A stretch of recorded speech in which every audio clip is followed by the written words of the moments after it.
मैंने बताया कि यहाँ बच्चों के लिए गेम के लिए भी पूरे प्रोग्राम रखे जाएंगे। साल के अंदर 2 उनके गेम के प्रोग्राम रखे जाया करेंगे और जच्चा बच्चा वार्ड बनाया जाएगा 5 बेड का यहाँ पर। और 24 घंटे 24 घंटे एमसीडी की जो भी क्लिनिक होगी उसके अंदर दवाई मुफ्त मिलेगी। जच्चा बच्चा वार्ड के लिए वहाँ रोड के ऊपर वहाँ बच्चा हो जाता है, लोगों को इस चीज़ की चिंता ही नहीं होती।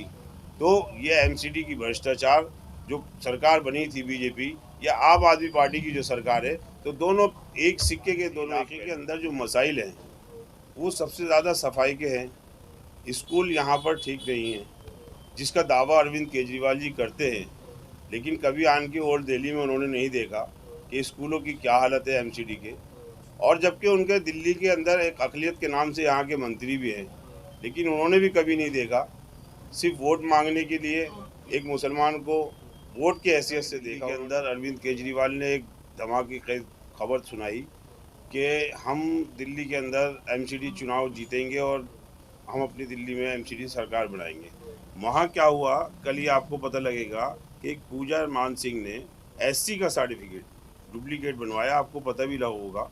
और एक एमएलए आम आदमी पार्टी का जो 50 लाख रुपए लेता है काउंसलर के टिकट के लिए, तो ऐसे ही पार्टी को दिल्ली के अंदर कौन पसंद करेगा जो सरकार बनाने से पहले ही बिकाऊ हो और 420 के उनके ऊपर मुकदमे लग रहे। कांग्रेस पार्टी की जो विचारधारा है वो बिल्कुल डिफरेंट है और पार्टियों के मुकाबले। कांग्रेस पार्टी अपने ही एक उसूल पर चलती है और वो एक ऐसी पार्टी है जो दिखावा तो करती है सबको साथ ले जाने का, लेकिन कहीं ना कहीं अक़लियत के नाम को वो ठेस पहुंचाती है। अपना परिचय दीजिए और उसके बाद सवाल ये है, जो इससे पिछली बार आपने कांग्रेस से चुनाव लड़ा था, क्या वजह है कि इस बार आप कांग्रेस से चुनाव न लड़ सके, दूसरे पार्टी चुनाव लड़ा? मेरा नाम उबैद खान है। मैं बल्ली मारन वार्ड 79 से, उससे पहले वार्ड नंबर 90 था, तब मैं यहाँ से चुनाव लड़ा था कांग्रेस पार्टी से। कांग्रेस पार्टी की जो विचारधारा है वो बिल्कुल डिफरेंट है और पार्टियों के मुकाबले। कांग्रेस पार्टी अपने ही एक उसूल पर चलती है और वो एक ऐसी पार्टी है जो दिखावा तो करती है सबको साथ ले जाने का, लेकिन कहीं ना कहीं अक़लियत के नाम को वो ठेस पहुंचाती है। तो मैंने अक़लियत की वजह से कांग्रेस पार्टी को छोड़ दिया था। फिर इस पार्टी में आने का क्या मकसद क्या है? अब इस पार्टी में आने का मकसद तो यह है कि हमारे असदुद्दीन ओवैसी साहब जो एक मेंबर पार्लियामेंट हैं और हमारी पार्टी के सदर भी हैं, तो सदर मोहतरम हमारे जब आवाज़ उठाते हैं तो वो ये नहीं देखते कि ये कौन सी अक़लियत के लोग हैं। एससी के लिए भी बोलते हैं और मुस्लिम के लिए बोलते हैं, सबके लिए आवाज़ उठाते हैं। जहाँ कमज़ोर लोगों को देखते हैं उनके लिए आवाज़ उठाते हैं। तो फिर यहाँ एक तरफ आम आदमी पार्टी है, दूसरी तरफ ये बीजेपी है और लगातार जो तमाम कांग्रेस भी है, तो सबके रेस में जो है ओवैसी साहब की जो पार्टी है, आखिर आप लोगों की चुनौती जो है किस तरीके से है, क्या है? अब चुनौती तो अभी आपने देखा कि दिल्ली के अंदर अरविंद केजरीवाल ने एक धमाके खबर सुनाई कि हम दिल्ली के अंदर एमसीडी चुनाव जीतेंगे और हम अपनी दिल्ली में एमसीडी सरकार बनाएंगे। वहाँ क्या हुआ कल ही आपको पता लगेगा कि एक पूजा मान सिंह ने एससी का सर्टिफिकेट डुप्लीकेट बनवाया, आपको पता भी लगा होगा। और एक एमएलए आम आदमी पार्टी का जो 50 लाख रुपए लेता है काउंसलर के टिकट के लिए, तो ऐसे ही पार्टी को दिल्ली के अंदर कौन पसंद करेगा जो सरकार बनाने से पहले ही बिकाऊ हो और 420 के उनके ऊपर मुकदमे लग रहे हों। फिर आप जो है अगर जीत करके आते हैं तो जनता के लिए कौन कौन से ऐसे काम है जिसको आप प्राथमिकता देंगे? देखिए, हमारे इलाके के अंदर जो मसाइल हैं वो सबसे ज़्यादा सफाई के हैं। स्कूल यहाँ पर ठीक नहीं है, जिसका दावा अरविंद केजरीवाल जी करते हैं, लेकिन कभी आन के ओल्ड दिल्ली में उन्होंने नहीं देखा कि स्कूलों की क्या हालत है एमसीडी के। और जबकि उनके दिल्ली के अंदर एक अक़लियत के नाम से यहाँ के मंत्री भी हैं, लेकिन उन्होंने भी कभी नहीं देखा। सिर्फ वोट मांगने के लिए एक मुसलमान को वोट की हैसियत से देखा उन्होंने और उसके बाद उठा के कचरे के डब्बे में डाल दिया।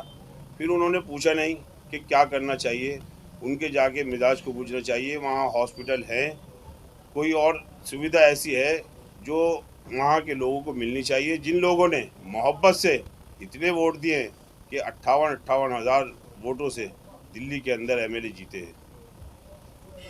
इस एरिया में लगभग 38,000 के आसपास वोटर हैं, तो इन लोगों के लिए आपने कहा जो स्कूल है, कॉलेज है और भी तमाम चीज़ें हैं जो वो काफ़ी बेहतर नहीं हो पाए, लेकिन अरविंद केजरीवाल जी लगातार ये कह रहे हैं जो विदेशों से लोग आते हैं हमारे स्कूल और कॉलेज को देखने के लिए। मैं वही तो आपसे चैनल के जरिए से बताना चाहता हूँ कि ओल्ड दिल्ली में आए जो विदेशों से लोग आ रहे हैं, और अरविंद केजरीवाल भी आए, मनीष सिसोदिया भी आए, और आन के देखें कि यहाँ के स्कूलों की क्या हालत है, यहाँ की डिस्पेंसरियों की क्या हालत है।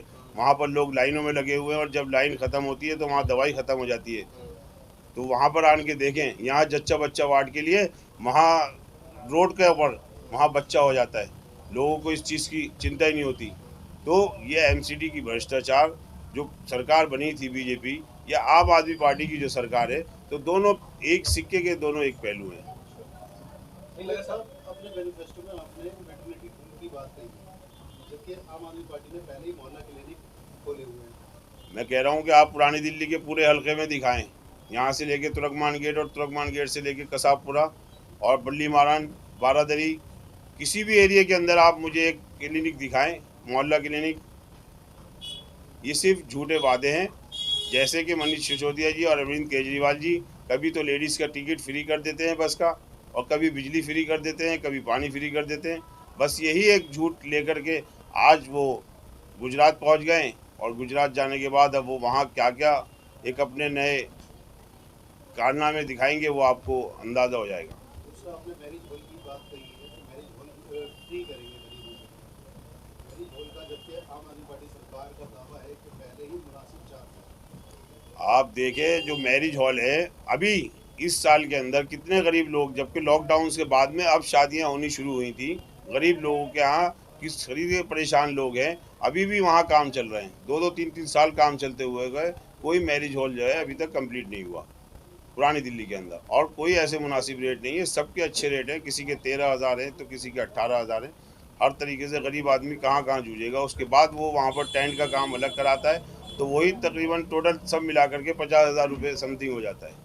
वैसे साहब आजकल जो है मलेरिया फैल रहा है, डेंगू फैल रहा है, और जो एमसीडी की अंडर में डिस्पेंसरियां आती हैं, मोहल्ला क्लिनिक तो रही दूर की बात, जो एमसीडी की क्लिनिक बने हुए हैं, लेकिन यहाँ पे बल्ली महाराज कॉन्स्टिट्यूंसी में काफ़ी जो है डेंगू और मलेरिया के पेशेंट हैं। तो इसमें केजरीवाल का क्या कहना है? वो तो ये आपके कहने की बात बहुत अच्छी लगी, क्योंकि मेरे घर में खुद एक डेंगू का पेशेंट है, वो एडमिट है अभी हॉस्पिटल में। तो यहाँ के जो विधायक हैं, यहाँ के जो काउंसलर एक्स काउंसलर रह चुके हैं, ना कि उन्होंने पहले ही कोई काम किया है ऐसा कि जिससे कोई सुविधा लोगों को मिल सके। यहाँ अक्सर आप देखेंगे, गलियों का मुआयना करेंगे आप जा कर के, वीडियो बनाएंगे तो आपको महसूस होगा कि यहाँ कूड़े के ढेर लगे रहते हैं, जबकि कर्मचारी सुबह 9 बजे साइन करके अपने अपने घर चले जाते हैं। ये सब बलीमारून वार्ड की बात करें तो ज़्यादातर जो मकान हैं वो खस्ताहाली का शिकार है, जैसे हालत में एमसीडी परमिशन देती है तो पुलिस बनाने नहीं देती। आपने मैनिफेस्टो में जिक्र किया है एमसीडी से परमिशन दिलाने की बात की है, किस तरह से आप उसको बताएंगे? देखिए, जो भी मैंने अपने मैनिफेस्टो में किया है तो वो मैं 6 महीने के अंदर अंदर आपको पूरा करके दिखाने की कोशिश करूँगा। आवाम से मैं यही अपील करना चाहूँगा कि एक बार आपने हारून यूसुफ को 25 साल के लिए चुना था, एक बार 10 साल के लिए आपने इमरान हुसैन को चुना था, उसके बाद अब की बार अगर आप चाहें भरोसा करें तो MIM पे भरोसा कर सकते हैं, उबैद खान पे भरोसा कर सकते हैं, असदुद्दीन ओवैसी पे भरोसा कर सकते हैं। जो ये पार्टी काम करेगी पूरी ईमानदारी से।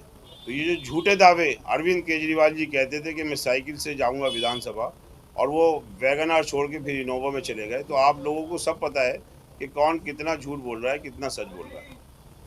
आपसे एक आखिरी सवाल लेना चाहता हूँ, आपने कहा जो चुनौती ऐसा कुछ नहीं है किसी पार्टी की, फिर आप लोग आपकी चुनौती किस से है? काम से है या फिर जनता से है या फिर पार्टी से? हमारी चुनौती है काम से। काम नहीं होते वार्ड के अंदर।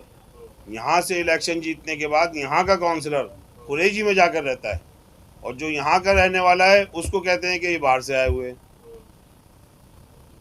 जो यहाँ के काउंसलर थे, अभी एक्स काउंसलर हैं मोहम्मद सादिक साहब, वो खुरेजी में रहते हैं। और इलेक्शन लड़ रहे हैं बल्ली मारन वार्ड से। बल्ली महाराज असेंबली के अंदर आप पार्टी का एमएलए है, बीमर वार्ड के अंदर पार्टी के काउंसलर हैं, उसके बावजूद भी इलाके के अंदर क्या कोई काम नहीं हो पाया, उसके लेके क्या कहना चाहेंगे? क्या आप किस तरह से काम करेंगे या क्या विकास के मुद्दे होंगे? मैंने बताया कि यहाँ बच्चों के लिए गेम के लिए भी पूरे प्रोग्राम रखे जाएंगे। साल के अंदर 2 उनके गेम के प्रोग्राम रखे जाया करेंगे और जच्चा बच्चा वार्ड बनाया जाएगा 5 बेड का यहाँ पर, और 24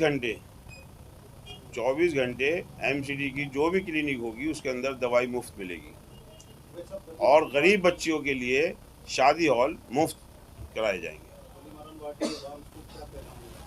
बल्ली मारन आवाम को यही पैगाम देना चाहता हूँ कि पिछले कई सालों से मैं देख रहा हूँ कि कांग्रेस सरकार से लेकर और आम आदमी पार्टी तक सब अपने अपने मसलों में जूझ रहे हैं और आवाम वहीं के वहीं है। आज भी अगर आप चलें मंत्री जी के ऑफिस से लेकर के यहाँ फराश खाने तक, तो कम से कम 1 लाख ठोकरे लोग खाते हैं और वो ठोकरे खाने की जिम्मेदार आवाम खुद इस वजह से है कि एक भरोसा कर लेती है आवाम ऐसे आदमी पर जो काम करेगा, जो काम नहीं करता और इलाका छोड़ के चला जाता है। वार्ड की खस्ताहाल सड़कें, वार्ड के खस्ताहाल स्कूल, क्या लगता है आपको पार्टी में जनता ने आपको मौका दिया तो उनकी खस्ताहाली को हाथ तक दूर करेंगे? नहीं, मैंने आपको बताया कि जब जनता अगर मौका देगी एक बार तो मैं 6 महीने के अंदर अंदर उनको बताऊंगा कि काम इस तरीके से होते हैं और 3 दिन के बाद उनको पहली बार ये महसूस होगा कि हमारा वोट जो है सही जगह गया है। और मैं ये भी दिखाना चाहूँगा कि और वार्डों में लोग इस वार्ड से सबक लेंगे कि हाँ देखो काम एमसीडी के जीतने के बाद ऐसे होते हैं।